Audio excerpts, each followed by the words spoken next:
Hujambo na karibu tena mtazamaji wa The World News katika kipindi hiki cha ulimwengu wa siasa. Mimi ni Adam Hussein. Rais wa Marekani Donald Trump amewaita washirika wa NATO kuwa ni waoga wa vita.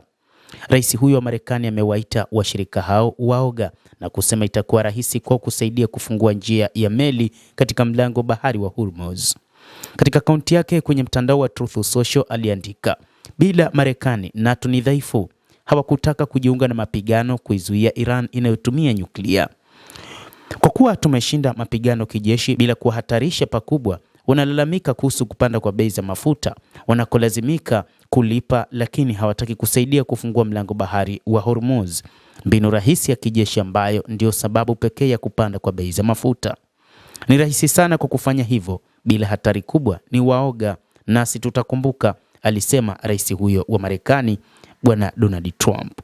Hata hivyo, rais huyo wa Marekani Donald Trump mara kadhaa aliwaita viongozi katika NATO kwa ajili ya mapambano zaidi ili waweze kufungua mlango bahari wa Hormuz, lakini ilikuwa ni vigumu kwa nchi hizo kukubaliana na mipango ya rais huyo wa Marekani Bwana Donald Trump. Hata hivyo, mataifa mengi hayakuwa tayari. Mataifa ya NATO na ya Ulaya yalikataa kuungana na Marekani wakisema kwamba vita hivi si vita vya mataifa ya NATO, ni vita vya rais Donald Trump na mwenzake waziri mkuu wa Israel Benjamin Netanyahu. Kadhalika, moja kati ya jambo ambalo nchi hizo hazikutaka ni kutumiwa kwa kambi zake za kijeshi. Hispania iliweka wazi mapema kabisa kukataa kwake kutokubali kambi zake za kijeshi kutumika kwa ajili ya kuishambulia Iran. Hata hivyo, Ujerumani kadhalika ilikataa mpango huo, hata na Uingereza pia ilikataa kutumika kwa ngome zake ama kambi zake za kijeshi kutumiwa na Marekani kwa ajili ya mapambano dhidi ya Iran. Mataifa ya NATO kwa nini yalikataa? Mataifa haya ya NATO yalikataa kwa sababu yamedai kwamba kwanza hayakushirikishwa katika vita hivyo, lakini rais wa Marekani alikuwa anayalazimisha tu yaingie katika mapambano. Hata hivyo, licha ya kwamba rais huyo wa Marekani anadai kwamba mataifa ya NATO yamekuwa bado ni nchi ambazo zina uoga, lakini bado ameendelea kuyaomba msaada mataifa hayo yaweze kusaidiana naye ili wakafungue mlango bahari wa Hormuz kutokana na namna ambavyo majeshi ya Iran yalivyo, na kwamba inadaiwa mpango wa sasa wa Iran ni kuhakikisha ulinzi imara katika eneo hilo na mapambano ya kutisha katika eneo hilo. Iran imeambia mataifa ya NATO kwamba endapo kambi zao zitatumiwa watakuwa nao wameingia katika uchokozi wa Marekani. Iran imeiambia Uingereza kwamba kuruhusu Marekani kutumia kambi zake za Uingereza kutachukuliwa kama kushiriki katika uchokozi, kulingana na Wizara ya Mambo ya Nje ya Iran. Na hata hivyo, inadaiwa kwamba Iran ina makombora ambayo yana uwezo wa kufika hadi katika baadhi ya mataifa ya Ulaya. Zaidi ya kilomita 3,000 hadi 4,000 ni makombora ambayo Iran wanayo mpaka sasa.